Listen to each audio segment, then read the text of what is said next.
नमस्कार दोस्तों, जिस प्रकार से इस समय देश में पेपर लीक की समस्या बढ़ रही है, इस समस्या को देखते हुए ये अंदाज लगाया जा सकता है कि यह पेपर लीक की समस्या कोई गलती नहीं हो रही है। ये एक प्रथा बनाया जा रहा है कि कोई भी एग्जाम हो पेपर लीक करो।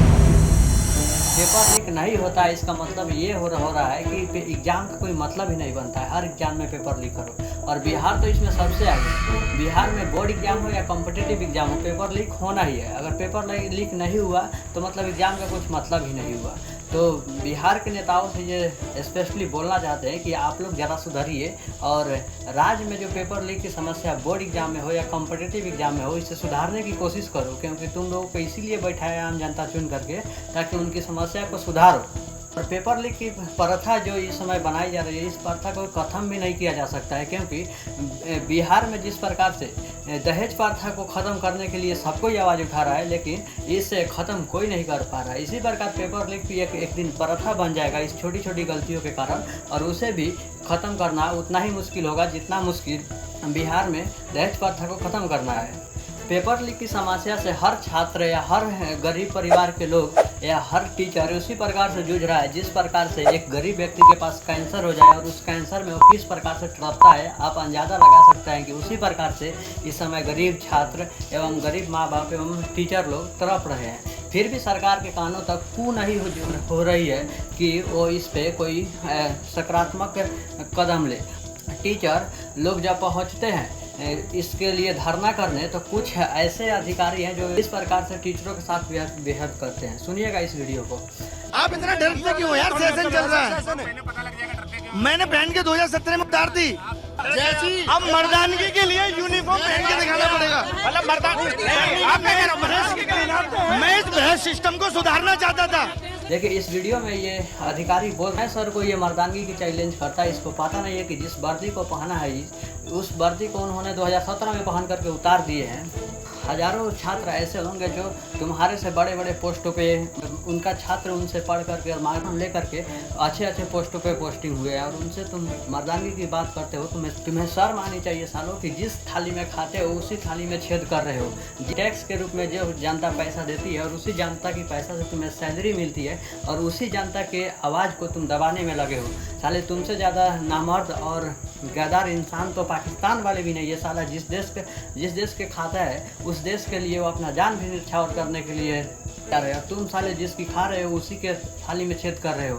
तुम अपने उस सरदार से, तुम अपने घर में बैठे, तुम अपने पापा कमा कर लाते हैं क्या किसी फैक्ट्री से तुम्हें देने के लिए? वो हम ही लोगों का पैसा होता है, हम ही लोगों की टैक्स की पैसा होता है, जिससे तुम्हें सैलरी मिलती है और तुम्हारी चूल्हा चौका जलता है। और बात करते हो मर्दानगी की, पेपर लीक में कोई दूध का धुला हुआ नहीं है। सरकार हो या विपक्ष हो, अगर विपक्ष दूध का धुला हुआ है तो विपक्ष इस पर आवाज़ क्यों नहीं उठा रहा है? विपक्ष को भी तो संसद में आवाज़ उठाना चाहिए कि पेपर लीक की समस्या को ख़त्म कब तक कर सकते हो, और नहीं कर सकते हो तो रिजाइन दो। मोदी जी का कहना है कि हम नहीं खाएंगे, नहीं किसी को खाने देंगे। जब नहीं खाएंगे या नहीं खाने देंगे तो साले पैक करके ले जाने के लिए क्यों बोल रहे हो? वो भी तो ले जाकर खाएंगे ही ना, वो ले जाकर के पूजा थोड़ी करेंगे उसको। नहीं, केवल दाढ़ी बढ़ा लेने से आप हिंदू नहीं कहलाओगे, और भगवा पहन लेने से हिंदू नहीं कहलाओगे। देखावटी हिंदुत्व मत करो, क्योंकि तुम्हारी ही सरकार बीच का चंदा लेती है और उसी पैसे से तुम चुनाव लड़ते हो और बात करते हो कि हम हिंदू हैं, हिंदू राष्ट्र बनाएंगे। क्या घंटा हिंदू राष्ट्र बनाओगे? हमें हिंदू राष्ट्र नहीं चाहिए। हम पंथ निरपेक्ष राष्ट्र हैं, और हमें गर्व है कि हम पंथ निरपेक्ष राष्ट्र में रहते हैं, और हमें पंथ निरपेक्ष राष्ट्र ही चाहिए जहाँ पे सभी धर्मों को सम्मान अधिकार दिया जाता है। तुम्हारे हिंदू राष्ट्र नहीं चाहिए। तुम पेपर लीक की समस्या को ख़त्म करो, वरना रिजाइन दो। तो कह दो कि हमसे पेपर लीक की समस्या नहीं सुधरने वाली है, और जब नहीं सुधरने वाली है तो तुम्हें किस चीज़ के लिए हम लोग बैठाए हैं? साले अपनी मेहनत की पैसा से टैक्स भरते हैं, उस टैक्स की पैसा से तुम अयासी करते हो, विदेश में घूमते हो। बात की पैसा है क्या? चुनाव पड़ता रहता है तो आ जाते हो हम लोगों को कुत्ता समझ करके, हड्डी बिक दो हम लोगों को और वोट बटर लो। अब वो गया, युवा पीढ़ी के लिए सोचेगा, उसी का सरकार बनेगा। हम सब पढ़ लीजिए, और युवा पीढ़ी में इतना ताकत है कि सरकार को बदल सकती है, एक देश को नई दिशा दे सकती है, भ्रष्टाचार से बाहर ला सकती है। इतनी शक्ति है हम युवाओं में। तो आप सब क्या राय है कमेंट बॉक्स में ज़रूर बताइएगा। और एसएससी जिस प्रकार से ये धांधली कर रही है, आंदोलन से लड़ने के लिए हमारे आदरणीय शिक्षकगण बहुत प्रयास कर रहे हैं। तो इस वीडियो को ज़रा शेयर ज़रूर कीजिएगा। ये इसलिए ये समझ करके नहीं कि हम ये वीडियो को शेयर करेंगे तो इसका व्यूज आ जाएगा। अगर इस चीज़ के लिए आप शेयर करते हैं तो मत कीजिएगा। आप भी वीडियो बनाइए और आप भी शेयर कीजिए और इतना वीडियो बनाइए कि SSC और सरकार के कानों में ये गूंजनी चाहिए कि हमें बदलाव करना पड़ेगा। नहीं तो अब युवा जाग चुका है और कहाँ बांस करेगा ये कैरी मिनाटी से जाकर के सुन लेना। बाकी आज के लिए इतना ही, मिलते हैं फिर कभी नेक्स्ट वीडियो के साथ। तब तक के लिए वंदे मातरम, धन्यवाद।